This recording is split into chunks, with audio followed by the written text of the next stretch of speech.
following is an encore presentation of Moral Side of the News.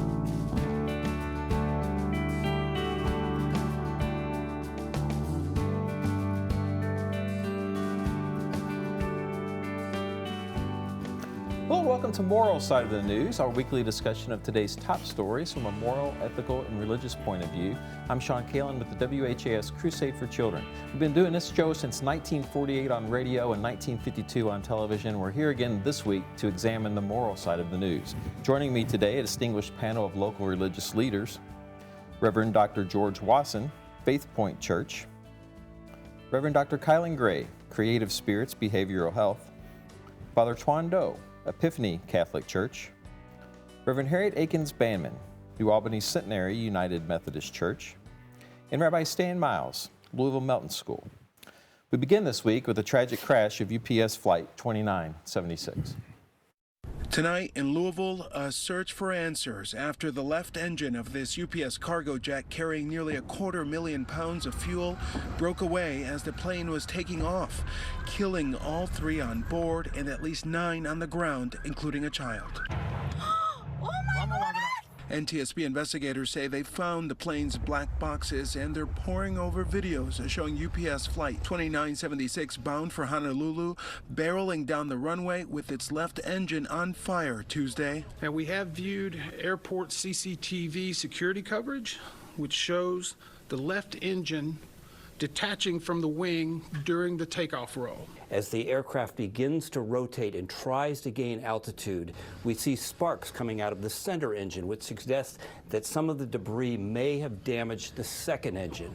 This truck driver's dashboard camera a half-mile south of that runway capturing the moment the massive plane hit the ground, skidding on its left side. Crash and explosion hitting a petroleum recycling plant and an auto parts warehouse. Did everybody make it out? No. What do you mean no? No! We've seen blast injuries from the explosion itself. We've also seen some shrapnel injuries where flying pieces of debris have hit either bystanders or people in relatively close proximity to the accident. Fire crews is still putting out hot spots this morning. They say most of the fuselage is gone. The Boeing MD-11 was 34 years old and was on its 3rd flight of the day. It had also been out of service for maintenance for much of the last month and again over the weekend. Whether or not it was in maintenance, basically what we had here was probably one of the worst in history, if not the worst, uncontained engine failures. Governor Andy Beshear ordering flags to half-staff in honor of the 12 victims killed, including at least 1 child. And a young child at that, which makes it all the harder. So panel, tragic week in Louisville and our surrounding areas. 12 confirmed dead as of our taping here Thursday afternoon, 9 still missing. Our prayers are with everyone in this tragic event. I turn it over to you for your thoughts on the week. Stan. It's 6 o'clock on Tuesday night.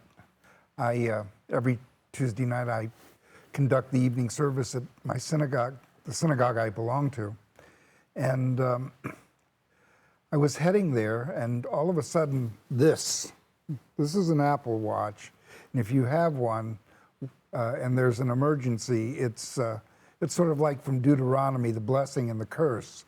You're going to hear about this emergency immediately, but it's loud and it's obvious. And my watch told me that there was an incident at the airport, and stay where you are. Well, I was heading straight toward Bowman Field, and my watch did not specify which airport. And then I saw the smoke, and I knew it was Muhammad Ali International, and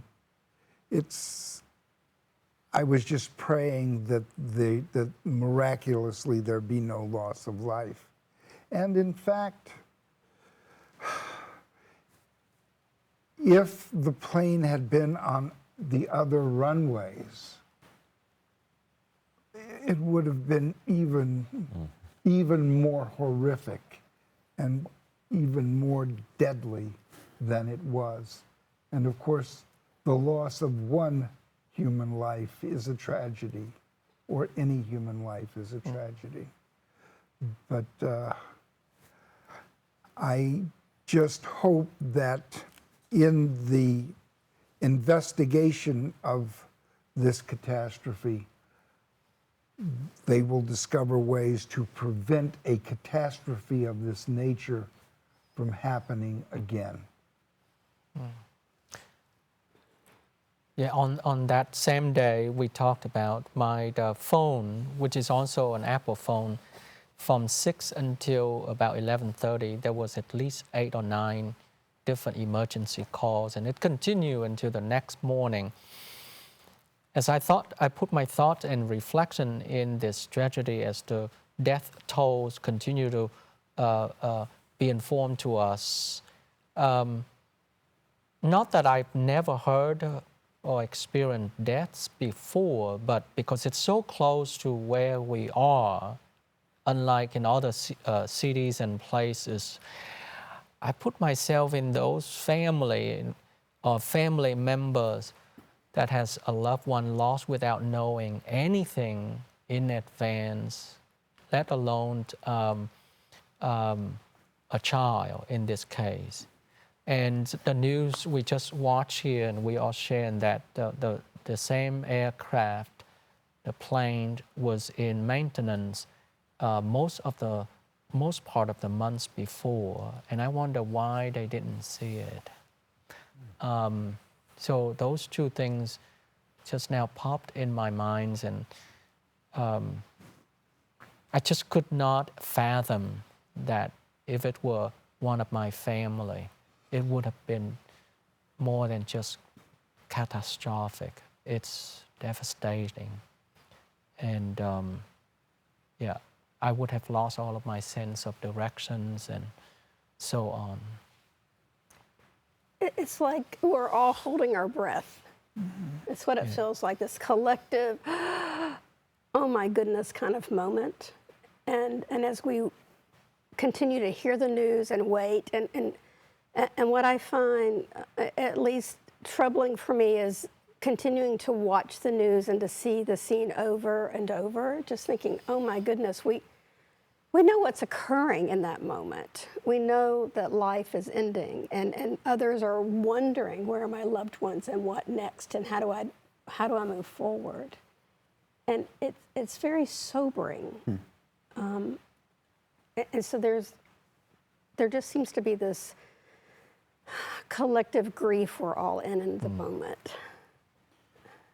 There is definitely a collective grief that the region, as well as the city of Louisville, is experiencing, unlike any other type of experience that the city has gone through. My heart is out for the families who are still trying to wait on word for their loved ones, those that have discovered their loss. We shared their grief with them. And it's also a vicarious grief that's taken place among the entire airline industry. I mean, it's similar to when law enforcement officers lose a police officer in the line of duty, or a first responder. When a loss in the line of duty takes place, it impacts the entire profession. And I have family members that are airline employees, and they were nowhere close to the tragedy, but felt the gut punch deeply within them just the same, because they go to work every day praying that this next flight is a safe flight, and they don't take those flights for granted. Although, even with all of the tragedies that have taken place with airline tragedies, airline travel is still the most safest mode of travel. But when tragedy, as the one that happened here in Louisville, happens, it's devastating. I also think about the people who were just going to work, just an average day at work, and a plane falls on top of them without any warning, without any indication. It just reminds us all that our life is just so fragile and can end in any way beyond our recognition. And I know for me, I held my wife and I had make sure that phone calls were made to my family. Not only the ones that are part of the airline industry, but every one of them. Louisville became a community. It's very heartbreaking to talk about how tragedies cause us to be reminded of our collective common humanity and how we get so lost into bifurcated partisan conversations. But we're all one family. And Louisville once again is showing that with the support that the community has given to those that are affected, our political leaders coming together, no matter what the political stripe is, showing up and being represented and doing the things that they need to do to make sure that information is given out, that there's collaboration that's happening. It's a tragedy that it takes a tragedy for us to become reminded of our common humanity. So our prayers go out for all those who are affected. Well, both you and Father Toan used the word family, and I think that, you know, when we look at a tragedy like this that hits, I don't know if UPS is the major employer of the city. It is obviously one of the major employers of the city. So probably with each one of us in our respective places of ministry, we have people who are part of our families, our places of ministry, that they are directly impacted by this. And so I remember when I heard about it, the very first thing that actually came to my mind was to reach out to my family, who I know are part of UPS, whether they're part of the package handlers or we've got one of our folks as a pilot. And he was the first one I reached out to his wife, and I said, where is? And I asked where he was, and he was in Dallas at the time, and then immediately thought of our other folks and reached out to them and their spouses and said, are you guys all okay? Is there anything that we can do for you right now? We're here. Please let us know. And fortunately, everyone was accounted for and okay as far as our smaller family.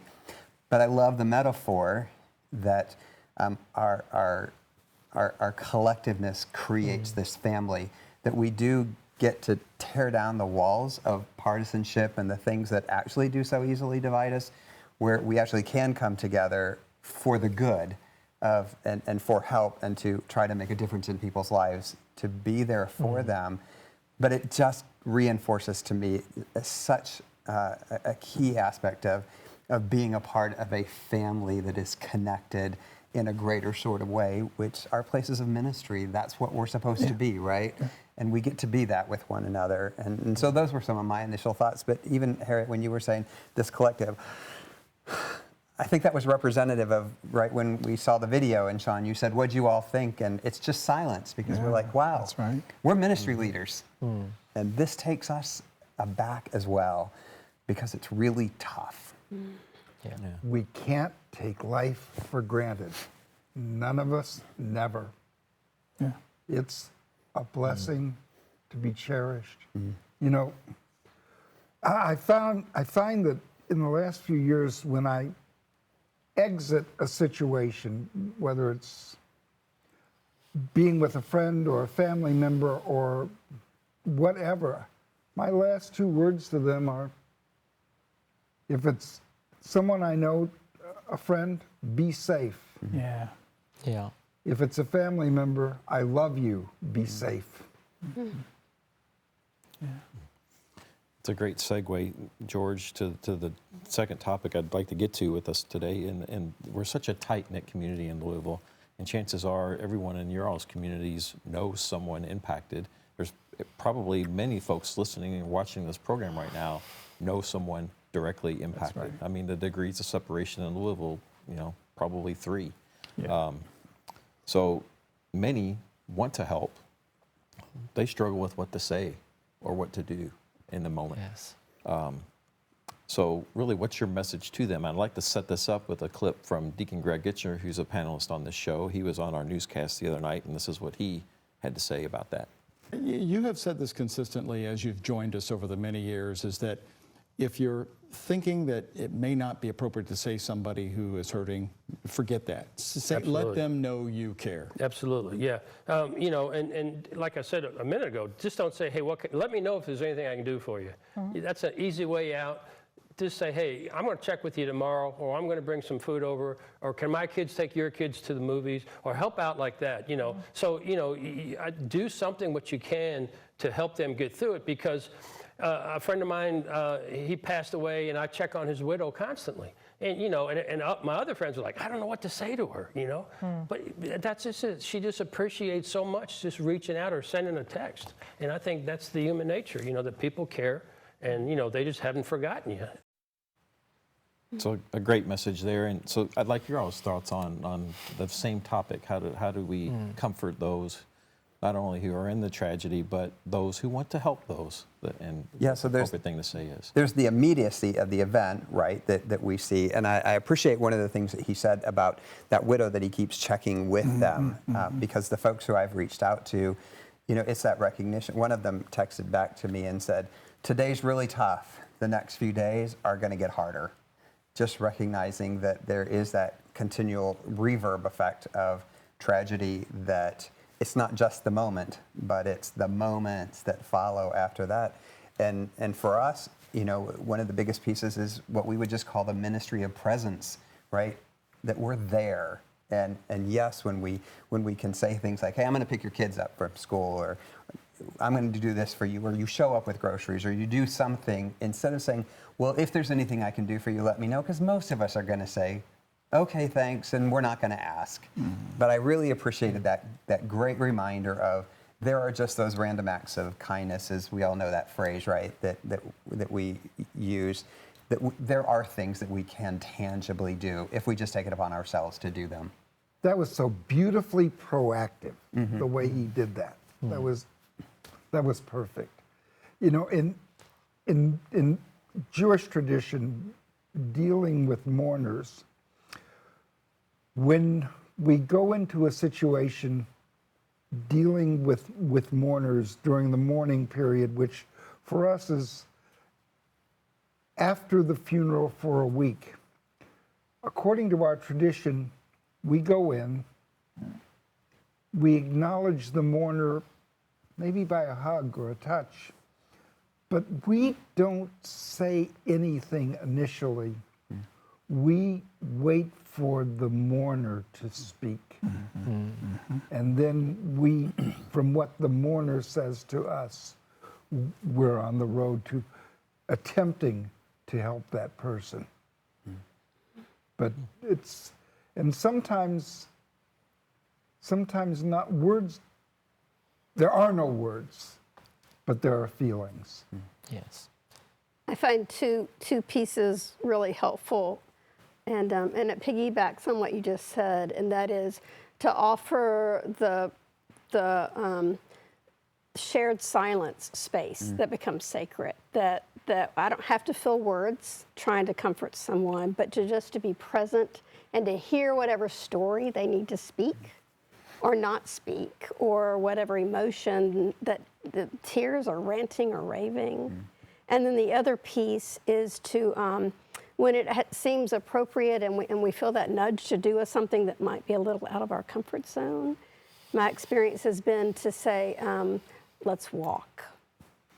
Beautiful. You know, to one foot after the other. Do you see how we're doing that? This is how it's going to be for you. One foot after the other, just to let your body release this heaviness.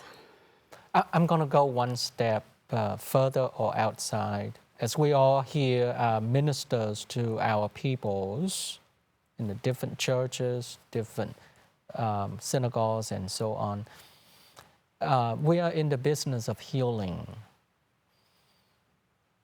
And what if someone or one of the family of these people came and asked, where is God in all this? I think we need to be prepared. We need to be prepared, and Stan said that, sometimes saying less means more, or saying less can help the feeling comes out more vividly and more tangibly. But for those who are religious and those who believe in divine beings, where is, for example, in our Judeo-Christian tradition, where is God in this? I think what we've touched so far in this panel and discussion is that family, community, those are the things that we can always come together. I think we can reassure everyone and all those who are directly affected by this, that when something like this happens, God shares our struggles. Yes. God shares our pains. And the more everyone comes together, the more people come together united and non-partisan, God is there. God is in our human attempt to reach out to those souls, because when we reach out, we are doing so as beings created in the image and likeness of God. This is why it's very important to allow love to guide. That the encouragement that I would give to people is to go to be present and not to be performers. That if my focus is what am I to do or what can I say, that's going to be the right thing to say, then the orientation is off altogether. The focus are the people who are grieving, and I love the admonition to allow the griever to guide the interaction.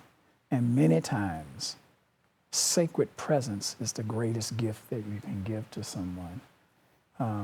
But if I go into this space of a grieving person, thinking about what I need to say or what I need to do, then I'm more concerned about myself than I am the person who I'm there to be present with. And we should never underestimate the power of presence, as well as the honesty of not knowing, not having an answer. I don't know what to say. I don't know. I could tell you what I believe where God is, but I can't answer a lot of the questions that comes out of grief. And maybe the best times of ministry is to allow the question to ring, to hang, to just be present with the question and to grapple with the question with that person, and not to present myself as if I have the answer for that person's experience. Because people are all over the place at that point. And many times when people are asking out of grief, the grief is the focus, without getting into a theological debate with that person who's actually asking that question. That's not the right time to really have that type of debate. It's really that question in the midst of grief that we're talking about comes out of a deep emotional pain where the loss of a loved one is palpable and they're missing their loved one. And the focus is, I am not going to see my loved one again. I've lost my loved one to a tragedy, to an indescribable tragedy. And the question is appropriate, but many times our responses might not be. And I think that's a great word for our audience, because my guess is that we all wonder, so if I go, what do I have to say? Yeah. What do I have to, are there words of comfort? What can I do? And just to reinforce to our audience to say, do you know when you show up, you show up with your family, you show up in your faith, you show up in that ministry of presence that it's going to feel weird and it's going to feel awkward and you're going to feel like there's got to be something magical that I have to say or a word that I'm going to bring them comfort, instead of just saying, just being there is going to be so powerful that you're present in the moment, especially, I think, when you come out of a faith tradition, like in my tradition, we believe that when we show up, the presence of Christ is there in that moment with you. And if we take the lead from the Holy Spirit, that we're going to know if there's something that we need to say or not say, or do or not do, that we get to be present in that moment. And that is just so powerful. And it's what our audience, again, I think needs to hear. It's just, we don't abandon, we just go. Yeah. We be present. Our very presence hopefully will in some way help dispel some degree of the loneliness, the profound loneliness, the profound sadness. And if I have a conversation with someone in that situation, more often than not, I'm going to say to them, you know, it's okay to cry. You know, it's okay to scream. It's okay to emote. I feel like for the last over 60 years, we've cherished stoicism in mourning. We all of us who were alive at that time experienced the death and mourning for President John F. Kennedy. And we saw this widow and those children not shedding a tear. And we thought, how courageous. In point of fact, in retrospect, how odd. And that just emotionally shut down so many people when confronted with a situation of mourning. That's abnormal. If we are mourning, we should be able to emote our grief without apology. Yeah. The death of a family member in any way that happens is tragic for those family members that are connected with them. This tragedy that we're talking about even adds to the angst of persons as they're trying to grapple with how to move forward, how to understand what has happened, and true, people will be seeking from the strength of their faith tradition, if they have one. That's where we go for answers. That's where we go for a response. Maybe not an answer, a response of how to handle this. And so one of the things that we can use is the passages from our sacred texts that helps us to be able to give what we can't say, that the text can say better. Thank you so much, Kaelin, and everyone for your, I could feel the Holy Spirit in our conversation today, helping these people. I mean, so thank you so much for your conversation. Reverend Dr. George Wasson, Faithpoint Church, Reverend Dr. Kaelin Gray, Creative Spirits Behavioral Health, Father Toan, Epiphany Catholic Church, Reverend Harriett Akins-Banman, New Albany Centenary United Methodist Church, and Rabbi Stan Miles, Louisville Melton School. Thanks for watching Moral Side of the News this week. Join us again next week.